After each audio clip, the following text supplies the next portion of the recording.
This is Professor Snape, portrayed by Alan Rickman. That is a well-melanated actor. I'm Chillmonger. This is Killmonger. It's all his fault. Deadline broke it down for us years ago. Warner Media unveils company-wide diversity and inclusion policy from film to TV. I'm gonna skip down to the statement. Warner Brothers Media, blah, blah, blah, blah, blah.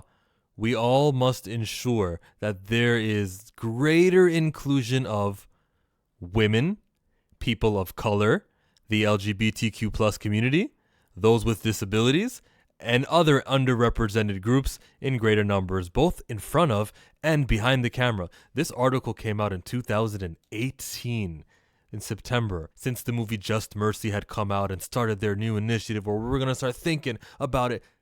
They've got data, 2023. This is about Professor Snape. I swear it is. Just stay with me. Do you remember reading how they were more committed to women, which was the first group that they were committed to?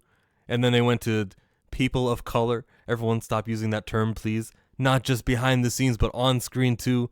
That was what they did. And it turns out when it comes to the race stuff, which is why we're here today to talk about Professor Snape, they've been very Caucasian in the executives and the seniors and the management and the non-management. I believe the ask of Michael B. Jordan wasn't specific enough. Michael B. Jordan's been consistent with this. In 2020, I'm here now on Entertainment Weekly. He was urging Hollywood executives to commit to black hiring in an emotional speech, which brings us to the actor Papu. How do you say his name? I apologize. Paapa Essiedu is how you say his name. Back to the article that I was reading. I want to look at the wording from Michael B. Jordan. He said, "You committed to a 50-50 gender parity in 2020. Where's the challenge to commit to black hiring? Black content led by black executives, black consultants. Are you policing our stories as well? Let us bring our darkness to the light." You see, as well-intentioned as Michael B. Jordan is, when he's talking about getting these hirings, he's leaving a loophole that they are exploiting. I don't want to see actors get jobs if the characters they're playing aren't starting the foundation for another actor to play the same character, for another actor to play the same character. We are surrounded by popular white characters in every field of every genre, in everything that's ever marketed. Cereal boxes, toys, everything is white. There's so much whiteness. Now in our movies, yeah, I want black people being hired. And yeah, commit just like you're committing to women characters. But I don't want the black version of a white thing. Bringing us to Professor Snape. If Snape is a black actor this time, whether it's Paapa, Essiedu, or somebody else, there's no commitment that he'll be black again and again and again. And I don't want that. I don't want white people, oh my God, we're being replaced. Let's do something about it. Everybody, team white. It's not what I'm looking for. But if he is, doesn't mean he's going to be a white character next time. We're going to see white Professor Snape at the play, white Professor Snape in future novel sequels that she'll do, video game adaptations, Harry Potter Puppet Pals. We'll see a white Snape over and over again. We had a dark-skinned actor play Hermione Granger in that play. But Emma Watson was the movie Hermione Granger, and the TV show Hermione Granger will match the same skin tone as Emma Watson. It's temporary representation. It circumvents the benefits of what representation is supposed to provide. It satisfies their chart to show just how black they are and what they've done. I'll get back to this chart in a second. But it doesn't equal what I'm looking for and probably what Michael B. Jordan was looking for. He wants, well, look, if Keanu Reeves can popularize John Wick at maybe 2 decades, 3 decades from now, we get John Wick again with another actor to further it. It's sort of like James Bond. Just happens over and over and again and over again. We get these popular franchises. We could do the same with adaptations of novels with black characters. Aldous Hodge played Alex Cross. Before him, Tyler Perry did it. Before him, in a movie, Morgan Freeman did it. And the more successful Aldous Hodge's current today series on Prime is, the more opportunity it creates 2 decades from now when he's too old to play that role. He passes the baton off to somebody else to play it. Something I would have wished Chadwick Boseman's role would have resulted in, except they decided to kill the character. Recast T'Challa. Back to this graph. You see, I found it alarming that, yes, 55% is white, but we all saw what it was looking like in the executive branches. But down here, when it says we recruit a diverse workforce, right, and we'll focus in 2024 on retention efforts also. If you thought that there was more work to do, 11% is fine. they'll stick to retaining this 11.7% of that workforce being black/African American, and they're comfortable with it. Women, here, their workforce, their global gender representation, it says that while women represent nearly 47% of our senior leadership, we recognize the need to increase the presence of women in the executive leadership roles. 46 to 53? Nah, we need to up that women representation. But they were happy with retention when they were talking about black African American people of color. So I want to show you, when it comes to the Harry Potter franchise and every other Warner Brothers franchise, they've told you just how black/African American they will be. Those are the world we live in. It's a finite amount of castings that will go to that base of ethnic group, that actors.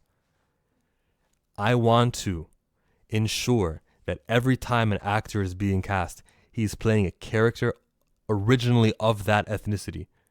Dean in the Harry Potter franchise, this was him in the movies. He wasn't too popular. Neville was more bigger. Luna, Cho. There were so many students in that Hogwarts school that were more important than him.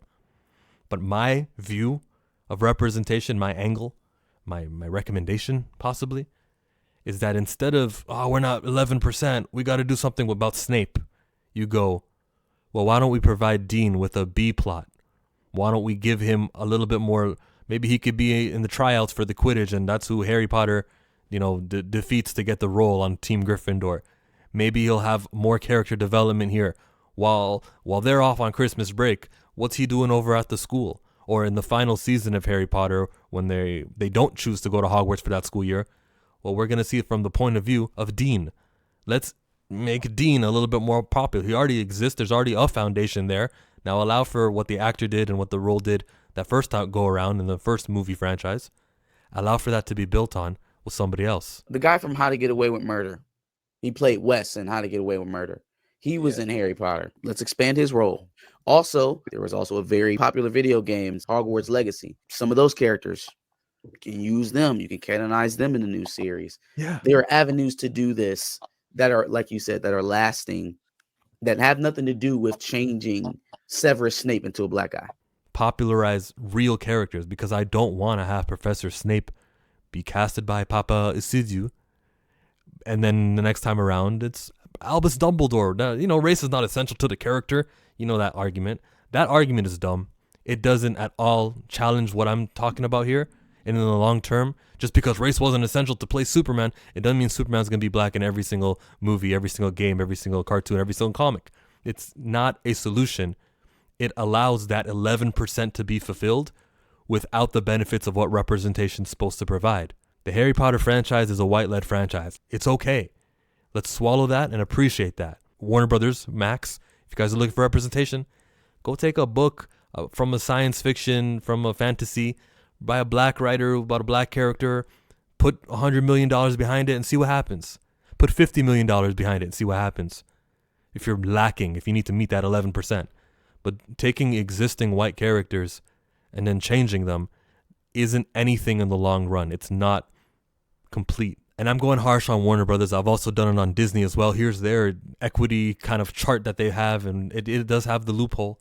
It does have loopholes of how you can just hire black people to play popular white characters. Captain Jack Sparrow, for all we know, he could be black because race isn't essential to that character, but it doesn't fulfill what I'm looking for. It doesn't further a black character. It just makes a white IP really hot.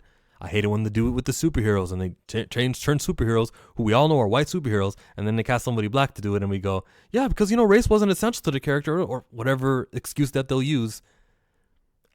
If there's only 11%, let's maximize the 11%. Let's get the best result from it.